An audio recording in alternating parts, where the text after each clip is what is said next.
Welcome back, folks. This is the Daily Dollar Index. And before we get into it, I appreciate all your prayers for my son. Yesterday was a little bit too much for me.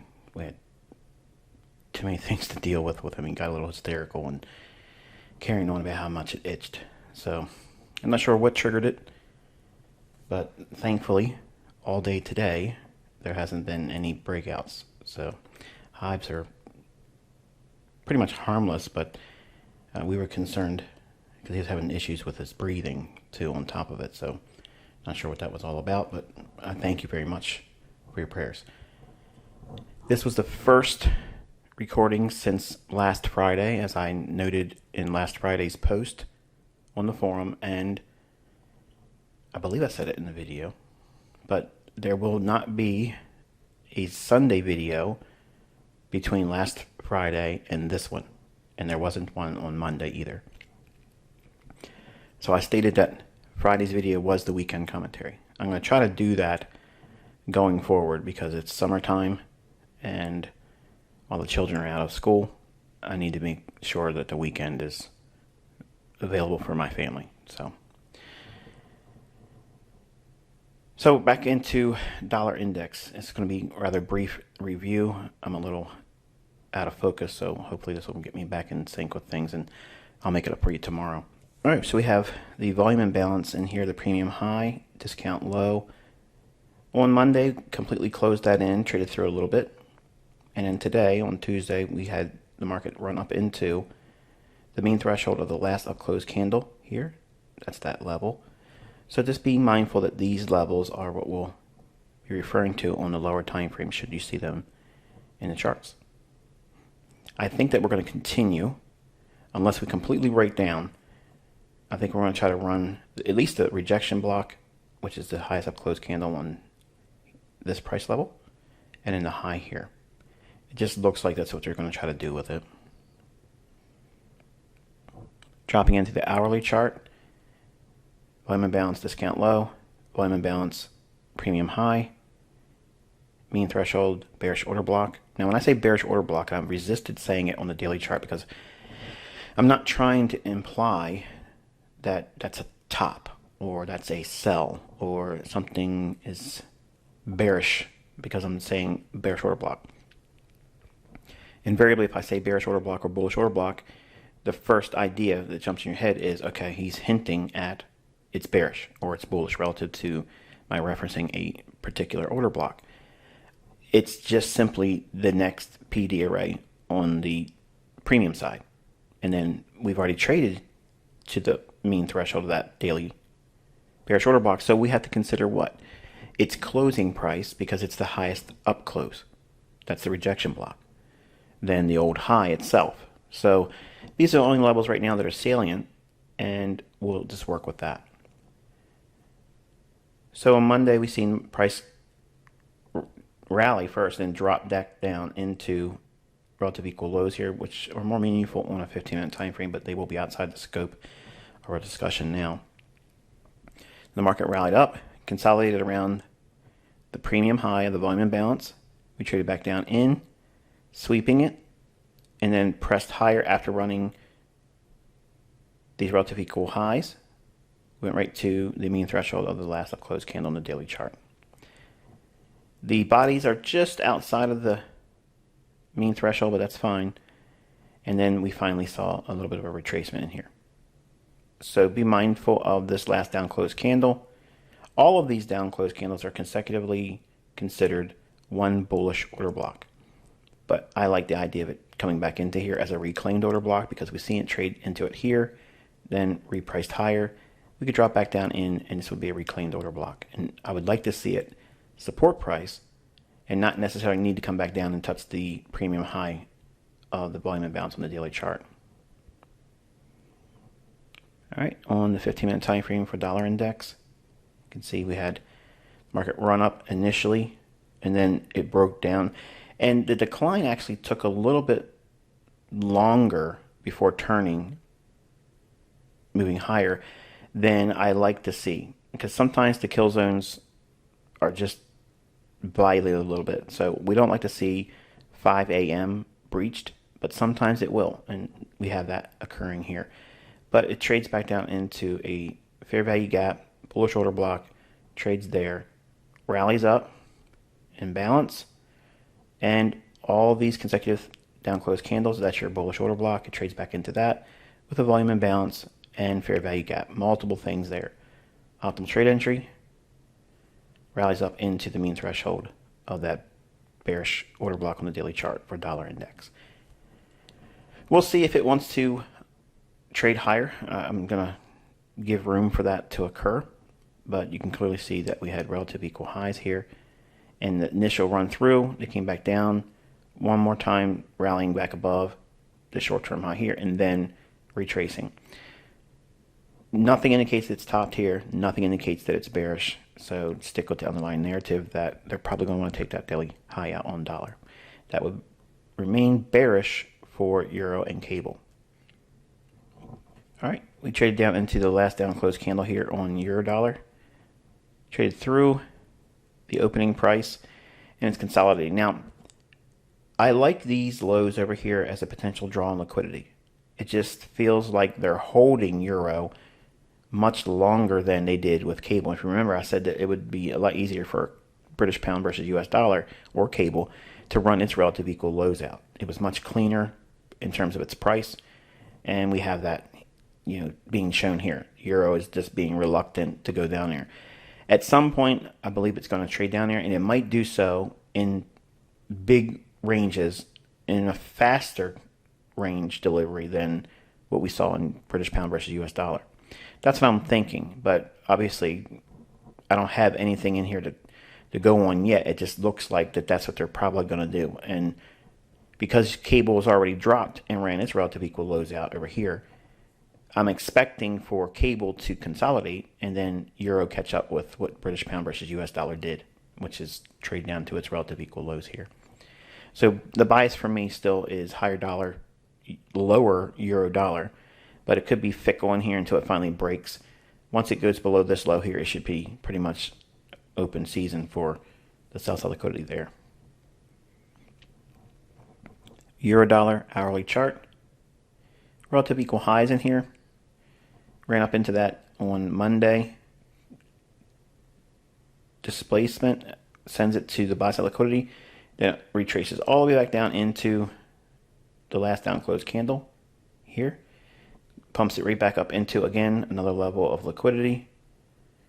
And then sells off. Now this run here was for Tuesday's trading, and we attacked the sell side liquidity right there and that order block level again on the daily chart. Notice that. Notice the buys of the candles respecting it as well. On the 15-minute time frame, you can see fair value gap there. Consequent encroachment just above these relative equal highs. One runs right up into it there. Breaks down, small little fair value gap right there.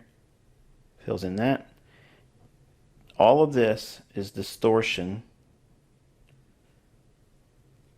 by marking time. Okay, in other words, the only dealing range of any consideration that's noteworthy to me is the high here and the low here. So everything after that I'm not really concerned about because it's inside of a time window where it's not interesting, it's not meaningful to me, it's nothing. So if this range in here is our dealing range of importance, to the left of that, what do we have? That fair value gap. And that's all we're doing. We're coming right back up into, right here, returning back into that level there. Leaves the relative equal highs, comes back down in. Fair value gap, we're residing right there. So we see price try up into that again, rebalances that, then displacement to the downside, attacking sell side liquidity there, and relative equal lows. Now think of this here, the same thing here. We might need to see it go up a little bit more and then attack that again. But once this goes, I think it should speed up on the downside and catch up to what, again, pound dollar has done. On the smaller time frames, 5-minute chart, you can see the midnight delineation here, New York time. And the market trade down initially first, and then rallied all the way up past, notice this, past the London kill zone. We're trading almost into 6 a.m. and then we have the break. Comes back up into bearish order block. Breaks again, small little imbalance. And then here, the optimal trade entry is where the change in the state of delivery is the last of close candle, that opening price, down to the low. And you see the optimal trade entry 62, 79 respectively, and then 70.5, which is not noted because I'm showing you the breaker.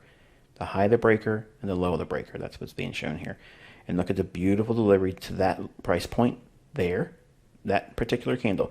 We are not supply and demand. Supply and demand does not come this close. It doesn't even get in the same vicinity, not even in the same zip code.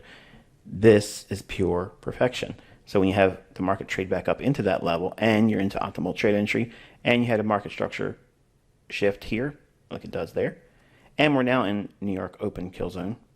This is a breaker, sell, optimal trade entry, runs the sell side liquidity here and that bullish order block on the daily chart. That's that level here again. It trades down into it, digs into it one more time, trades back up, fair value gap there. Another sell-off, attacking the rejection block, but leaves relative equal lows in here, and then consolidates off the low. British pound daily chart, beautiful delivery on cable, attacked the sell-side liquidity like we were expecting. Just textbook, just beautiful delivery on the existing sell-side liquidity resting below there. This level is going to be the only one that's noted of any importance, so just be mindful of all of the candles bodies here and how it delivers on a lower time frame, attacking these relative equal lows. On the hourly chart, you can see last week we had the market rally up on Friday, start to break down, and then we just continue that on into Sunday's opening and Monday's trading. Small little imbalance in here. It reprices and gets that rebalanced, breaks down again. Order block. Look at that order block in here, how it hammers that level. 1, 2, 3, 4 candles. 4 hours it remained at the base of that order block. Then displacement. Consolidates. Drops again. Fair value gap. Overshoots it a little bit. Notice that. Now I want you to, in your notes, screen capture this on your own charts. Don't use mine. Go into your own charting and screen capture this whole fractal right there. And note that this fair value gap is overshot with the bodies. But it does not overtake this swing high. Notice that.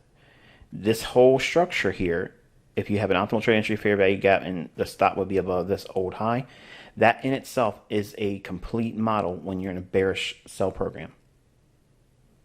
Basically, a bearish sell program is just a bearish market, or when the momentum or bias is bearish, and everything would be reversed obviously for when it's bullish. And then obviously attacks the 135.80 institutional level and consolidated off of the low of the day.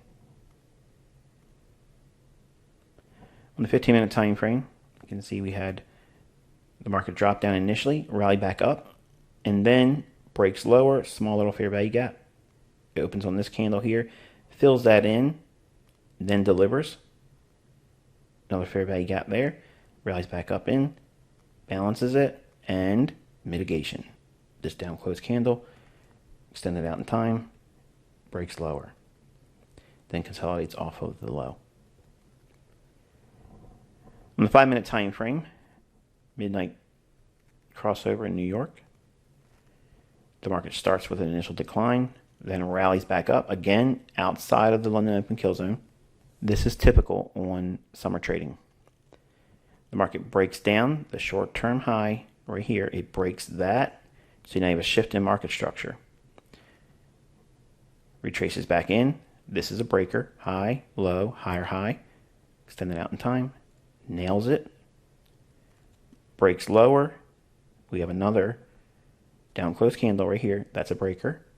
High, low, higher high. Extend that out in time. Now this is where you overlap again with this delivery on this low and this high. This is our dealing range of importance. Why this dealing range, Michael? Why not this one to this one. Oh, you can use that, but if you're looking for the PD array matrix in terms of where we're at in the scope of the algorithm, the short-term high here, short-term low there, that's the most recent at this time when it retraces. This high to that low, that's your dynamic dealing range. This low is your breaker, extended out in time. So if you strip all this stuff away, a classic interpretation would be this low was broken. Now at this time, that low being broken and retested, that should act as what? Resistance. These are the times when it works. Most of the time, it'll get you in trouble. The logic is we have this high, the low, 79, 62, and that small little fair value gap right there. See that? How many signatures are there? Several. And we're inside the New York kill zone. And we have the classic support broken turn resistance theory. Okay? So retail logic is just tagging on for the ride, but not the sole basis for the idea that this market's going to drop from there. Sell liquidity there. We drop down. We could create a short-term low there. Rallies off of it. Anytime it trades below that again, that'll be another area for partials. We create a short-term low here. If it trades down below that, that'll be an opportunity for a partial. This short-term low here, as soon as this candle closes, if we trade down below that, that'll be an opportunity to trade and take a partial as well and into the -1 standard deviation on the fib. Again, measuring the opening price here. Why? Because as soon as we crossed over that there, this is when the change in the state of delivery occurs, right there. So we want to mark that. Classic retail logic would be anchor your fib here to here. Okay, great, but you're not getting optimal trade entry. This is optimal trade entry because I'm bringing in interbank logic, I'm bringing in algorithmic theory, I'm basically providing you the x-ray view of what's going on. And it's giving you the highlighted area, which is 62 and 79, which is essentially a short-term overbought. That's all it's indicating, okay? But if it's occurring within PD array inside there, like it does here, fair value gap and breaker, man, that's just easy pickings. And selling short here, taking partials here, here, and any of these opportunities where I taught you running down equity. When you're short, anytime short-term lows are broken, you take a partial there. Train yourself to do that. And over time, and by experience, you'll learn how much you're going to take off, and you'll just basically flesh out your own model, and it'll be uniquely yours, not necessarily anything that I've given you, because like I've stated many times, my weakest area is my exits, and that might become your strength. And that's what a good mentor tries to do. I expose to you very well openly where I'm weak, my exits. Okay, I'm never going to be satisfied with it. I can get good exits, but I'm not satisfied. You may, as my students, become better at that, and I would be honored and so proud to have that occur in even one of you. But I'm certain that there's so many of you now that you're going to probably come up with a better way of formulating a strategy that fits you well. And if it's shared with me and I like it, I might adopt it. I'm not too proud to say that I couldn't learn from a student that designs the absolute best exit strategy that I have yet to determine for myself. So I'm trying to be as real as I possibly can. I hope you can appreciate that. But that's just going to be it for today. Not really a whole lot in terms of teaching, just a review, because I've been out of the charts for a couple of days now. So I'm going to try to get back into it tomorrow and do some live tape reading, and maybe we'll get something to share in terms of a lesson. Until I talk to you tomorrow, be safe.